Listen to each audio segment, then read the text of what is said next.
नवोदय की तैयारी करने वाले सभी विद्यार्थियों को नमस्कार। तो आज अपना अगला गणित में टॉपिक है भिन्न। भिन्न के बारे में बात करते हैं। तो भिन्न में दो चीज होती है, एक होता है अंश, एक होता है हर। इसको बोलते हैं अंश बटे हर।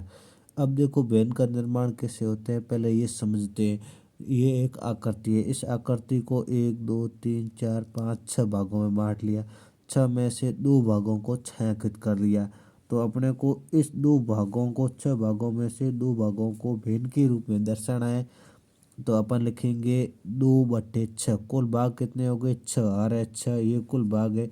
इस पूरे भाग में से जितने भागों को भिन्न में दर्शाना है, ये 2 छायांकित भागों को भिन्न में दर्शा दिया। तो ये हो गए 2/6। इसी प्रकार इस आकृति को 8 भागों में बांटा गया है, जिसमें से 3 भागों को छायांकित किया गया है। तो इन 3 भागों को भिन्न के रूप में दर्शाने के लिए लिखेंगे 3 बट्टे और कुल है 8, तो 3/8। अब इसके भिन्न को समझने के बाद भिन्न में अपन 5-6 चीजें समझेंगे। भिन्नों का आरोही क्रम, भिन्नों का अवरोही क्रम, भिन्नों की जोड़, भिन्नों की बाकी, भिन्नों का गुणा और भिन्नों का भाग।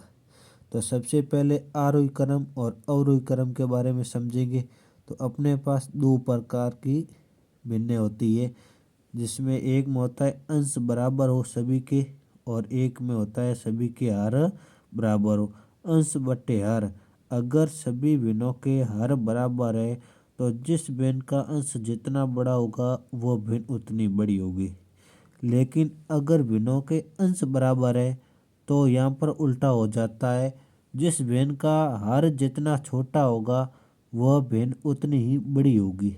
जैसे सबसे बड़ा अंश 9 है, तो सबसे बड़ा हर 9 है, तो सबसे छोटी भिन्न हो जाएगी 7/9। अगर अंश बराबर है तो हर छोटा है वो भिन्न उतनी बड़ी, और सबसे बड़ा हर है वो भिन्न सबसे छोटी हो जाएगी।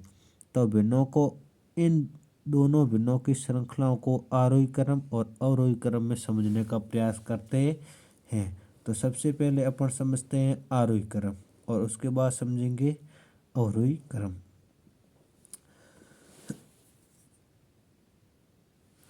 तो सबसे पहले भिन्नों की ऊपर वाली श्रृंखला जिसमें सभी के हर बराबर है, तो जिसका अंश जितना छोटा होगा वह भिन्न उतनी छोटी होगी।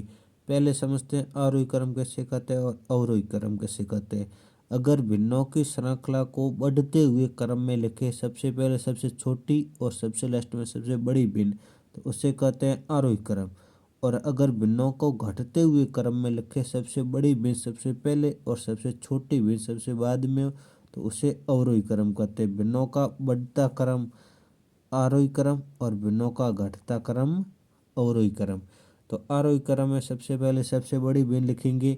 तो इन भिन्नों की श्रृंखला में सबसे पहले आसान होगा अगर यहीं पे अपन नंबर दे दिए जाए कि सबसे 1 नंबर पे भिन्न कौन सी है। तो सबसे छोटा हर, सबसे हर सभी के बराबर है, सबसे छोटा अंश 3 है, तो ये भिन्न हो जाएगी सबसे छोटी। 3 के बाद 4 है, तो उसके बाद ये बड़ी होगी। 4 के बाद 5 7 है, 7 के बाद 10 है, और 10 के बाद 13 है। तो सबसे छोटी भिन्न 3/9 थी, सबसे छोटी भिन्न, उसके बाद 4/9, उसके बाद आ गया 7/9, उसके बाद आ गया 10/9, उसके बाद आ गया 13/9। अब अगर अंश बराबर हो तो हर भिन्न हो, अलग अलग हो, तो भिन्नों को आरोही क्रम में कैसे लिखेंगे? जिसका हर जितना बड़ा है वो भिन्न उतनी छोटी है।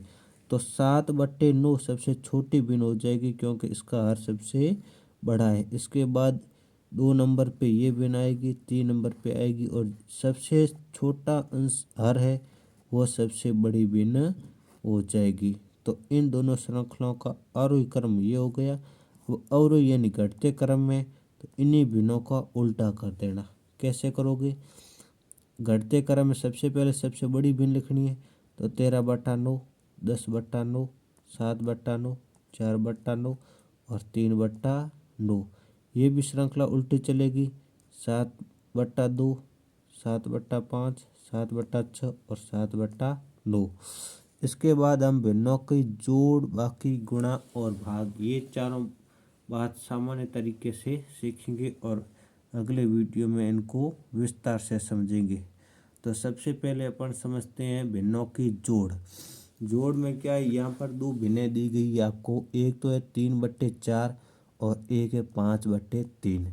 तो सबसे पहले अपन क्या करते हैं, 4 और 3 का लेते हैं लसअप। लसअप पिछले वीडियो में मैंने समझाया, अगर नहीं समझ में आया तो विस्तार से दोबारा वीडियो को देखना, बहुत ही सरल भाषा में समझाया है। तो यहाँ पर लसअप लेते हैं या एलसीएम लेते हैं, तो 4 और 3, 2 का भाग 4 में 2 बार गया, 3 में नहीं गए तो 3 का 3 आ गया। 2 का भाग 2 में 1 बार गया, 3 में नहीं गए तो 3 का 3 आ गया। अब 3 का भाग 3 में 1 बार गया, 2 2 3, 2 गुणा 2 गुणा 3, 2 दूनी 4, 4 3 12। अब इन भिन्नों के हरों का लसअप लिया तो 4 और 3 हर है, इनका लसअप आ गया 12। क्या आ गया, 12। अब अपन सोचते हैं कि इनो अंश है ना, जिस प्रकार हरों का लसअप बनाए उसी प्रकार अंश का भी गुणा होना चाहिए।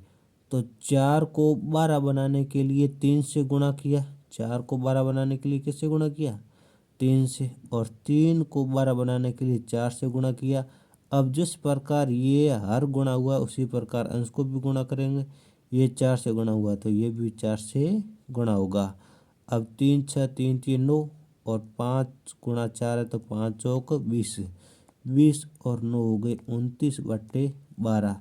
ये 3/4 प्लस 5/3, इन दोनों का भिन्नों का जोड़ हो गया 29/12। अब 2 नंबर पे है बाकी। तो बाकी में अपन क्या करते हैं कि जोड़ की जगह बाकी का निशान लगा दो, बाकी कोई फर्क नहीं है। जोड़ और बाकी में बस इतना ही फर्क है कि चिन्ह प्लस की जगह माइनस का लगा दो और यहाँ पर जोड़ने की बजाय यहाँ पर घटा दो। तो यहाँ 5/6 और 2/4 है। सबसे पहले हर है 6 और 4, इनका अपन लसअप लेते हैं। 6, 2 का भाग 6 में 3 बार गया, 2 का भाग 4 में 2 बार गया, 2 का भाग 3 में नहीं जाता है, 2 में 1 बार गया, 3 एकम 3। यह आ गया 2 गुणा 2 गुणा 3, 2 दूनी 4, 4 3 12। अपना इसका भी लसअप आ गया 12। अब 6 को 12 बनाने के लिए 2 से गुणा करना पड़ा और 4 को 12 बनाने के लिए 3 से गुणा करना पड़ा। इसी प्रकार अगर 6 को 2 से गुणा किया तो इसको भी 2 से गुणा करो, 4 को 3 से गुणा किया तो 2 को भी यानी अंश को भी 3 से गुणा करो। 5 दूनी 10 हो गई और 3 दूनी 6 हो गई। अब 10 माइनस 6, 10 में से 6 गए, पीछे बचे 4, 4/12। अब यहाँ पर ध्यान से देखने की बात है कि हरों का लसअप ले लिया है यहाँ पर, और यहाँ पर तो हरों को जोड़ेंगे या घटाए के नहीं, ये काम सिर्फ अंश में चलेगा। हर वही का 12 रहेगा, 12 का 12 रहेगा। अब इसके बाद अपन पढ़ते हैं गुणा और भाग। जोड़ और बाकी थोड़े टफ होते हैं, लेकिन भिन्नों के गुणा और भाग बहुत ही सरल होते हैं।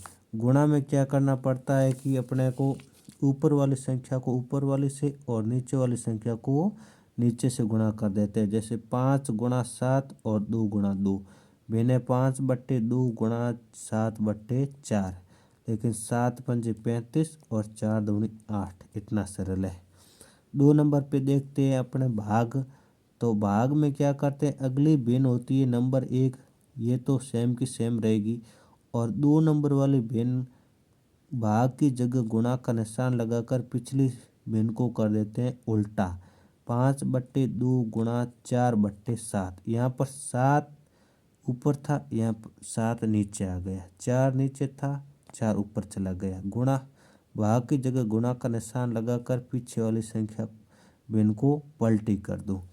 5 चौक 20 हो गए और 7 दूनी 14 हो गए। इस प्रकार भिन्नों की जोड़, बाकी, गुणा, भाग चारों देख लिए। अब अपन आगे बढ़ते हैं, भिन्नों की जोड़, बाकी और गुणा भाग वाला साथ में एक टॉपिक समझ लेते हैं बहुत जल्दी से। तो यहाँ पर 5, 10 और 4 ये 3 हर है, तो इन हरों का लेना है लसअप 5, 10 और 4।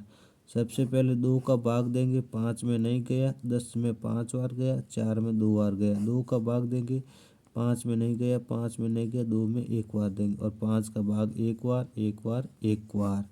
यहाँ पर आ गया 2 गुणा 2 गुणा 5, 2 गुणा 2 गुणा 5। ये लसअप आ गया, 2 दूनी 4, 4 पंजे 20, क्या आ गया 20। अब 5 को 20 बनाने के लिए 4 से गुणा करना पड़ा, 10 को 20 बनाने के लिए 2 से गुणा करना पड़ा, 5 चौक 20, 10 दूनी 20। 4 को 20 बनाने के लिए 4 पंजे 20, 5 से गुणा करना पड़ेगा। तो इसी प्रकार इसको भी 4 से गुणा करो, इसको 2 से गुणा करो और 3 को भी 5 से गुणा करो। 4 चौक 16, निशान प्लस का, 3 दूनी 6, निशान माइनस का, 5 दिए 15। इस प्रकार 16 और 6 कितने हो गए 22। 22 माइनस 15 बट्टा 20 यानी कि 7 बट्टा 20, ये अपनी भिन्न हो गई। अब इसमें गुणा और भाग में देखते हैं। गुणा 4/7 का 4/7, गुणा का निशान और 3/2।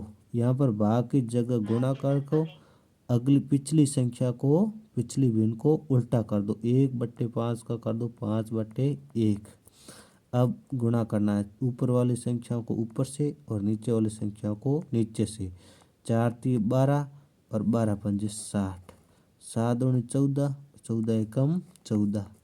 ये गुणा और भाग एक साथ में हो गए, जोड़ और बाकी एक साथ में हो गए।